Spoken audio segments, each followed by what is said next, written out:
የተወደዳችሁና የተከበራችሁ የኢትዮኒውስ ቤተሰቦች እንደምናላችሁ ሰላምታችን በያላችሁበት ይድረስ። እነሆ አዳዲስና ወቅታዊ መረጃዎችን አዘጋጅተን ወደ እናንተ ማድረስ ጀምረናል። ከኢትዮኒውስ መረጃዎች ጋር አብራችሁ እንድትቆዩ ግብዣችን ነው። በቅድሚያም አርዕስተ ዜናዎችን አስቀድማለሁ።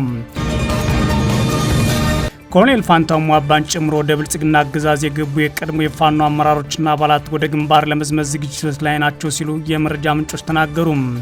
በአማራ ክልል በአገዛዝ ጦርና ፋኖ ኃይሎች መካከል የሚደረገው ውጊያ የቀጠለ ሲሆን አገዛዙ በራያ ቆቦ የከባድ መሳሪያ ድብደባ እየፈጸመ ይገኛል ተብሏል።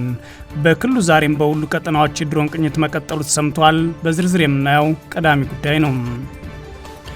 የትግራይ ክልል ፕሬዝዳንት ዶክተር ደብረጽዮን ገብረ ሚካኤል ለሳውዲ አረቢያ ደብዳቤ ጽፈዋል። ዶክተር ደብረጽዮን በሳውዲ አረቢያ በሞት የተፈረደባቸው የትግራይ ተወላጆች ምህረት እንዲደረግላቸው ጠይቀዋል። በዝርዝር እናየዋለን። ቻይናና አሜሪካ የሆርሙዝ ወሽመጥ መከፈት እንዳለበት መስማማታቸው ይፋ ሆኗል። ቻይናና አሜሪካ አጋር እንጂ ጠላት እንዳይሆኑ ደግሞ ሺ ጂንፒንግ ጠይቀዋል። የኢራን ጦርነት በዓለም ምጣኔ ሀብት ያስከተለው ቀውስ እንደሚያሰጋ ደግሞ ህንድ አስታውቃለች። በዝርዝር የምናየው ሌላኛው ጉዳይ ነው። በዓለማችን ብቸኛ ሀገር ሁና የቀረበችውና ነዳጅ ያለቅባት ሀገር ኩባ ሆናለች። ኩባ ሙሉ በሙሉ ነዳጅና ናፍጣ እንደጨረሰች ዛሬ አስታውቃለች። የተወደዳችሁና የተከበራችሁ የኢትዮኒውስ ቤተሰቦች አብራችሁ ውስጥ ቆዩ። እነዚህና ሌሎችን በዝርዝር ትሰማላችሁ። መልካም ቆይታ ያውላችሁ። ኮሎኔል ፋንታው ሟባን ጨምሮ ወደ ብልጽግና አገዛዝ የገቡ የቀድሞ የፋኖ አመራሮችና አባላት ወደ ግንባር ለመዝመት ዝግጅት ላይ መሆናቸውን የመረጃ ምንጮች ተናግረዋል። በአማራ ክልል በአገዛዝ ጦርና ፋኖ ኃይሎች መካከል የሚደረገው ውጊያ ዛሬም የቀጠለ ሲሆን አገዛዙ በራያ ቆቦ የከባድ መሳሪያ ድብደባ እየፈጸመ ነው። ከዚህ በተጨማሪም በክልሉ በሁሉም ቀጠናዎች የድሮን ቅኝት ቀጥሏል። ላለፉት 3 ዓመታት በአማራ ክልል በቀጠለው ጦርነት በተለያዩ ጊዜያት ለብልጽግና አገዛዝ እጅ የሰጡ የቀድሞ የፋኖ አመራሮችና አባላት ወደ ግንባር ገብተው ለመዋጋት ዝግጅት እያደረጉ እንደሚገኙ የኢትዮኒውስ የመረጃ ምንጮች ተናግሯል። ኮሎኔል ፋንታው ሟባን ጨምሮ ቀደም ሲል እጅ የሰጡ የቀድሞ ፋኖዎች አሁን ላይ ከአገዛዝ ጦር ጋር ተሰልፈው በፋኖ ኃይሎች ላይ ውጊያ ለመክፈት ፈቃደኛ ሆነዋል ነው ያሉት የመረጃ ምንጮቻችን።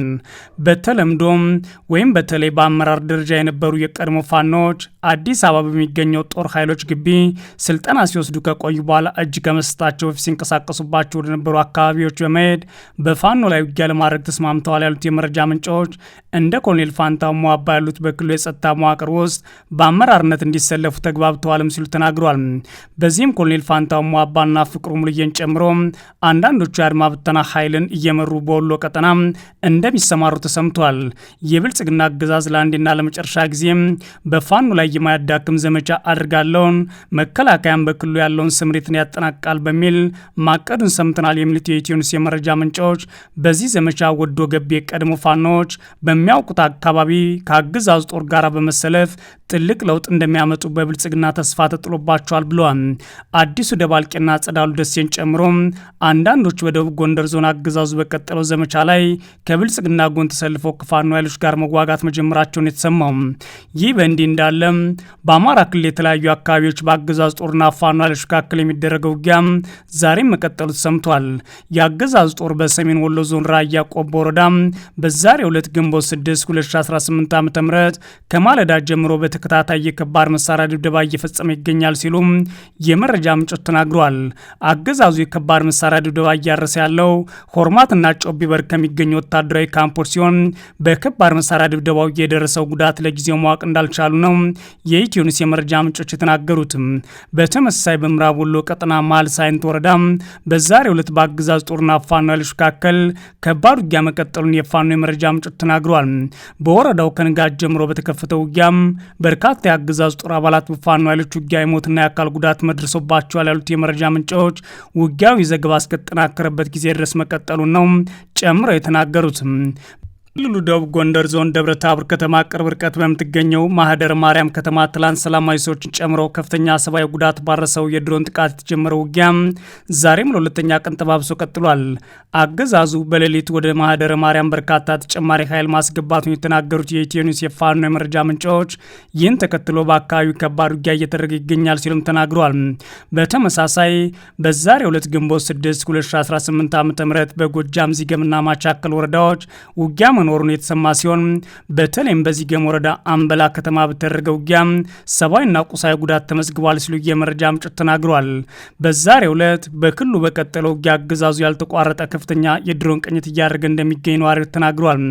ተከታታይ የድሮን ቅኝት መደረጉን ተከትሎ ጥቃት ሊፈጸም ይችላል በሚል ነዋሪዎች ስጋት ላይ መሆናቸውን የተናገሩት በተለይም በደቡብ ጎንደር ዞን ከደብረ ታቦር እስከ ስማዳ ባሉ ሰፊ አካባቢዎች ላይ ተከታታይ የድሮን ቅኝት መኖሩ ሲሰማ በተመሳሳይ በሸዋ ቀጠና ይፋት እንዲሁም በምዕራብ ወሎ አማራ ሳይንት ወግዲ ወረኢሉና በሰሜን ወሎ ራያ ቆቦ ወረዳ ተኩለሽ አካባቢ የተጠናቀረ የድሮን ቅኝት መቀጠሉን የመረጃ ምንጮች ተናግረዋል።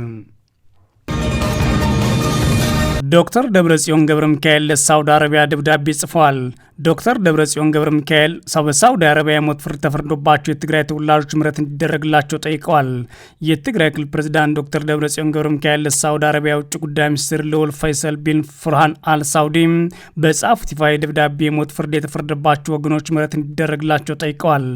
በኢትዮጵያ ይህንን ጉዳይ ሲጠይቁ ከፖለቲከኞች ቀዳሚ የሆኑት እኒሁ ዶክተር ደብረጽዮን ገብረ ሚካኤል ናቸው። በሳውዲ አረቢያ በመቶዎች የሚቆጠሩ የትግራይ ተወላጆች የሞት ፍርድ የተፈረደባቸው ምን የገለጹት ፕሬዝዳንቱ ስደተኞቹ ወንጀለኞች ሳይሆኑ በትግራይ በተፈጠረው አውዳሚ ጦርነት እንዲሁም ባስከተለው ሰብአዊ ቀውስ ህይወታቸውን ለማዳን በአማራጭ ወደ ሳውዲ አረቢያ እየተሰደዱ እንደሆነ በደብዳቤያቸው ላይ ገልጸዋል። ዶክተር ደብረጽዮን የሞት ፍርድ ለተበየነባቸው ስደተኞች የሳውዲ አረቢያ መንግስት ምህረት እንዲያደርግላቸውና ከሌሎች አስከፊ እርምጃዎች እንዲጠብቃቸው በደብዳቤ የተመለከተ ሲሆን ዜጎቹ በምህረት መለቀቅ በሁለቱም ህዝቦች ያለው ታሪካዊ ግንኙነት የበለጠ የሚያጠናክር ነው ሲሉ ጽፈዋል። የሳውዲ አረቢያ መንግስት ከሚመለከታቸው ዓለም አቀፍ ተቋማት ጋር በመተባበር ስደተኞቹ ወደ ትግራይ በሰላም የሚመለሱበት ሁኔታ እንዲያመቻችም ጠይቀዋል።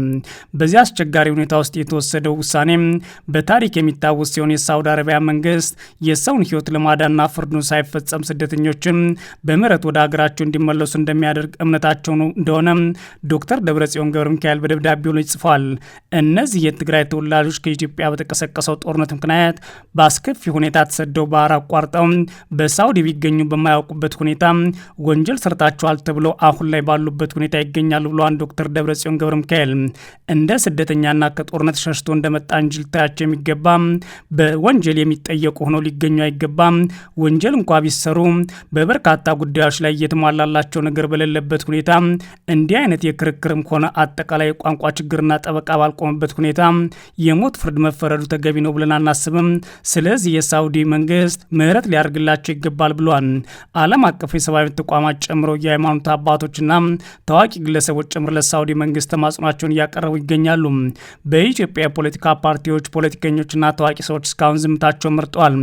ነገሩ ግን ከፍተኛ ሲሆን ከ200 በላይ ሰዎች በሳውዲ በኢትዮጵያዊነታቸውና በትግራይ ተወላጅነታቸው ስም አሁን ላይ ወንጀል ፈጽመዋል ተብሎ የሞት ፍርድ ተፈርዶባቸዋል ነው የተባለው።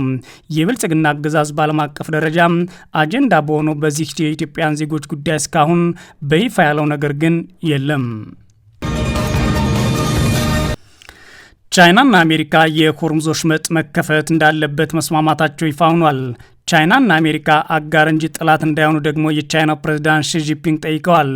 የኢራን ጦርነት በዓለም ምጣኔ ሀብት እያስከተለው ቀውስ እንደሚያሰጋ ደግሞ ህንድ ነች ያስታወቀችው። የአሜሪካ ፕሬዝዳንት ዶናልድ ትራምፕ ከቻይናው አቻቸው ሺጂፒንግ ጋር ባደረጉት ውይይት ሁለቱ ወገኖች የሆርሙዝ ወሽመጥ መከፈት እንዳለበት መስማማታቸው ተገልጿል። ዋይት ሀውስ ባወጣው መግለጫ ላይ ትራምፕ ውይይቱን መልካም ነበር ብለው መግለጻቸውን ተመልክቷል። በተጨማሪም ኢራን የኒውክሌር ጦር መሳሪያ ሊኖራት እንደማይገባ ተስማምተዋል። ይላም ዋይት ሀውስ የቻይናና አሜሪካ የምጣኔ ሀብት ትስስር ለማጠናከር እንደሚተባበሩም ተገልጿል። ይህም የአሜሪካ ኩባንያዎች ወደ ቻይና ገበያ ማስገባትና በአሜሪካ የቻይና ኢንቨስትመንት ማሳደግ ያካትታል። ይላም ቢቢሲ። በውይይታቸው ላይ ግዙፍ የአሜሪካ ኩባንያ ኃላፊዎችም ተገኝተዋል። ፕሬዚዳንት ጂፒንግ ከአሜሪካ ነዳጅ ለመግዛትና ፍላጎት እንዳላቸው መግለጻቸውን የዋይት ሀውስ መግለጫ ጠቁሟል። ሌላው በቤጂንግ ውይይት የተነሳው ጉዳይ ፌንታሊን የተባለ መድኃኒት ወደ አሜሪካ እንዳይገባ መከልከል ነው። ቻይናና አሜሪካ አጋር እንጂ ጠላት እንዳይሆኑ ደግሞ የጠየቁት የቻይናው ፕሬዝዳንት ናቸው። የቻይናው ፕሬዝዳንት ዢ ጂንፒንግ አሜሪካና ቻይና አጋር እንጂ ጠላት መሆን እንደሌለባቸው ተናግረዋል። ጂንፒንግ ታላቁ መሪ ያሉት የአሜሪካን ፕሬዝዳንት ዶናልድ ትራምፕ በበኩላቸው የሁለቱ ሀገራት ግንኙነት ከመቼውም ጊዜ በላይ የተሻለ መሆኑን ገልጸዋል። ትራምፕና ጂንፒንግ ከመጓየታቸው አስቀድሞ በቀይ ምንጣፍ ላይ ሲጨባበጡ መታየታቸው ዓለም የተቀባበለው ጉዳይ ሆኗል። ውይይታቸው በታሪፍ በቴክኖሎጂ ፉክክርና በኢራን ጦርነት እንዲሁም በታይዋን ጉዳይ ላይ እንደሚያተኩር ይጠበቃል። አሁን ላይ ታዲያ ውይይታቸው ተጠናቋል ቢባልም የቻይናው ፕሬዝዳንት ጂንፒንግ ግን የታይዋንን ጉዳይ ልተውት ይገባል ብለዋል። በታይዋን ጉዳይ አሜሪካ የምትይዘው አቋም ሙሉ ለሙሉ አሜሪካና ቻይናን ወደ ግጭት የሚያስገባ ነው። እኛ ታይዋን እንደ ራሳችን አካል እንመለከታለን። በእናንተ በኩል የምታደርጉት እንቅስቃሴ ሊቆም ይገባል ብለዋል። የኔቪዳ ዋና ስራ አስፈጻሚ የንሰን ሁንጓና ዓለም አቀፍ ቁጥር 1 ባለሀብት ኤለን መስክ ከትራምፕ ጋር በቤጂንግ ከተገኙት መካከል ናቸው። ቻይናዎቹ ታዲያ አሁን ላይ ለትራምፕ ያደርጉላቸው አቀባበል ዓለምን እያነጋገረ ይገኛል። ፕሬዚዳንት ጂንፒንግ በአሜሪካና በቻይና ግንኙነት ከፍተኛ እርሻ የሚይዘውን የታይዋን ጉዳይ ሲሆን አጽንኦት ሰጥተው ተናግረዋል። ታይዋንን በተመለከተ ከአሜሪካ ጋር ግጭት ሊፈጠር እንደሚችል ማስጠንቃቸውን ደግሞ የቻይና መገናኛ ብዙሃን መዘገባቸውን ቢቢሲ ጠቅሷል። በሌላ በኩል በኢራን ጦርነትና ግጭት ምክንያት ዓለም ከፍተኛ ቀውስ ውስጥ መግባቱ አሳሳቢ እንደሆነ ህንድ ገልጻለች። የብሪክስ አባል የውጭ ጉዳይ ሚኒስትሮች ጉባኤም በኒው ዴልሂ ውስጥ እየተካሄደ ሲሆን ግጭቶች የምጣኔ ሀብት አለመረጋጋትና የኃይል አቅርቦት ቀውስ ማስከተላቸው ተገልጿል። ኢትዮጵያ፣ ኢራንና ሩሲያ አባል በሆኑበት የብሪክስ ሀገራት የሁለት ቀናት የውይይት መድረክ ላይ የኢራን ጉዳይ ዋነኛ አጀንዳ ሆኗል። የኢራን ባለስልጣናትን በመድረኩ ተገኝተዋል። የህንድ የውጭ ጉዳይ ሚኒስትር ራህማን ጃሺንካር የተሰበሰብነው ዓለም ከፍተኛ ቀውስ በገጠመው ወቅት ነው። ግጭቶች፣ የምጣኔ ሀብት አለመረጋጋት፣ የንግድ መሰናክሎችና ቴክኖሎጂ እንዲሁም የአየር ንብረት ለውጥ ዓለምን እየለወጠ ነው ብለዋል። ታዳጊ ምጣኔ ሀብት ካላቸው ሀገራት ብዙ ይጠበቃል። ብሪክስ ነገሮችን ለማገናዘብ ወይም ለማርገብ ሚናውን ይወጣል ሲሉም አክለው መናገራቸውን ቢቢሲ ዘግቧል። በዓለማችን ነዳጅ አለቀብኝ ያለችው ቀዳሚ ሀገር ኩባ ሆናለች። ኩባ ሙሉ በሙሉ ነዳጅና ናፍጣ እንደጨረሰች የኤነርጂ ሚኒስትሩ ቪሴንቴ ዴ ላ ሌቪ ተናግረዋል። ከሀገር ቴሌቪዥን ጣቢያ ጋር ባደረጉት ቆይታ እንደተናገሩት በጣም ውስን የጋዝ ክምችት ብቻ ቀርቶናል ብሏል። አሜሪካ የጣለችውን ማዕቀብ ተከትሎ የኩባ የኃይል አቅርቦት አደጋ ተጋርጦበታል ብለዋል። ሮይተርስ የዜና ወኪል እንደዘገበው ትላንት በተለያዩ የሃቫና አካባቢዎች የኃይል መቆራረጥ ያማራቸው ነዋሪዎች ተቃውሞ ለማሰማት አደባባይ ወጥተዋል። አሜሪካ የኩባ ኮሚኒስት ስርዓት ትርጉም ያለው መሻሻል ካሳየም $100 ሚሊዮን ለሀገሪቱ እንደምትልክ በዚሁ ሳምንት ማስታወቃለች። የኩባ ኢነርጂ ሚኒስትር ድፍድፍ ነዳጅ አልቋል፣ ጋዝ አልቋል፣ ናፍጣ አልቋል፣ ደጋግሜ እየተናገርኩ ነው፣ የቀረን ጥቂት ጋዝ ብቻ ነው ብሏል። አሜሪካ በጣለችው ማዕቀብ ምክንያት በሃቫና ከ20 እስከ 22 ሰዓታት ድረስ መብራት እየጠፋም ይገኛል ይላል ቢቢሲ። በአገሪቱ ያለው ሁኔታ በውጥረት የተሞላ መሆኑን ሚኒስትሩ ገልጸዋል። ሆስፒታሎች ስራቸውን በአግባቡ ማከናወን ሲሳናቸው ትምህርት ቤቶችና የመንግስት ተቋማት ተዘግተዋል ብሏል። ኩባ አገር ውስጥ ካሏት የነዳጅ ማጣሪያዎች በተጨማሪ አቅርቦት የምታገኘው ከቬንዙዌላና ሜክሲኮ ነበር። ፕሬዚዳንት ትራምፕ ማዕቀብ ከጣሉ በኋላ ግን ከሁለቱ ሀገራት ነዳጅ መሸመትም አልቻለችም። ትራምፕ ለኩባ ነዳጅ የሚሸጡ ሀገራት ላይ ግልጽ ታሪፍ ለመጣልም ዝተዋል። የኩባ ምጣኔ ሀብት የሚንቀሳቀሰው የቱሪዝም ዘርፍም ተዳክሟል። የአሜሪካ ውጭ ጉዳይ ሚኒስትር ማርኮ ሩቢዮ ባለፈው ሳምንት ባደረጉት ንግግር አሜሪካ $100 ሚሊዮን ሰብአዊ እርዳታ ለማድረግ ያቀረበችው ጥያቄ ኩባ አልተቀበለችም ብለዋል። በካቶሊክ ቤተክርስቲያን አማካኝነት ሰብአዊ እርዳታ እንደሚከፋፈል አሜሪካ አስታውቃለች። ሆኖም ግን እርዳታ የሚሰ ለውጥ ከታየ ነው ብለዋል። ውሳኔው የኩባ መንግስት ነው፣ እርዳታችንን መቀበል መተውም ይችላሉ። የኩባውያን ህይወት የሚታደግ እርዳታ እንዳይደርስ እያደረገ ያለው የአገሪቱ መንግስት ነው ሲሉ የአሜሪካ ውጭ ጉዳይ መስሪያ ቤት ገልጿል። አሜሪካ የሰብአዊ መብት ጥሰት ፈጽመዋል ባለቻቸው የኩባ ባለስልጣናት ላይ ያለፈው ሚያዝያ ላይ ማዕቀብ ጥላለች። የኩባ ውጭ ጉዳይ ሚኒስትር ብሩኖ ሮድሪጌዝ ማዕቀቦቹ ህገወጥና በዝባዥ ብሏቸዋል። አሜሪካ ማዕቀብ ጥላ ህዝቡንና መንግስቱን ካዳከመች በኋላ እርዳታውን ልላክ ማለቷም ያለም መነጋገሪያ ሆኗል። የተወደዳችሁና የተከበራችሁ የኢትዮ ኒውስ ቤተሰቦች መረጃዎቻችን እነዚህ ነበሩ። መልካም ጊዜ እመኛለሁ።